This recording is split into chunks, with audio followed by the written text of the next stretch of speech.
let's try to address the key challenge of this world in a few minutes' time. But it's clear that we are reaching a time of instability, of imbalances, both from the security and defense point of view and the economic point of view. Look at the situation where we are. I mean, a shift towards autocracy against democracy, more violence, more than 60 wars in 2024, an absolute record, even if I understood a few of them were fixed. And conflict has become normalized, hybrid, expanding into new domains, space, digital, information, cyber, trade, and so on. It's as well a shift towards a world without rules, where international law is trampled underfoot, and where the only law that seems to matter is that of the strongest, and imperial ambitions are resurfacing. Obviously, the Russian war of aggression against Ukraine, which will enter into its 4th year next month, and conflicts continue in the Middle East and across Africa.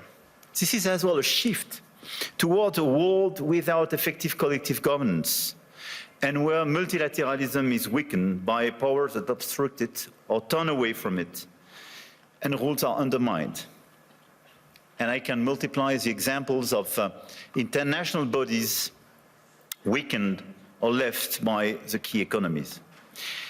And when we look at the situation, it's clearly a very concerning time, because we are killing the structure where we can fix the situation and the common challenges we have.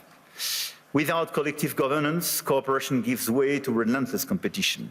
Competition from the United States of America through trade agreements that undermine our export interests, demand maximum concessions, and openly aim to weaken and subordinate Europe, combined with an endless accumulation of new tariffs that are fundamentally unacceptable, even more so when they are used as leverage against territorial sovereignty. And competition from China, where massive excess capacities or distortive practices threaten to overwhelm entire industrial and commercial sectors. Export control has become more dangerous new tools, destabilizing global trade and the international system. And the answer, in order to fix this issue, is more cooperation and building new approaches. And it's clearly building more economic sovereignty and strategic autonomy, especially for the Europeans, which is for me the core answer. In this context, I want to exclude 2 approaches. The first approach would be to, I would say, to passively accept the law of the strongest, leading to vassalization and bloc politics. I think accepting a sort of new colonial approach doesn't make sense. And all the head of state and government and business leaders, which would be too complacent with such an approach, will take a huge responsibility.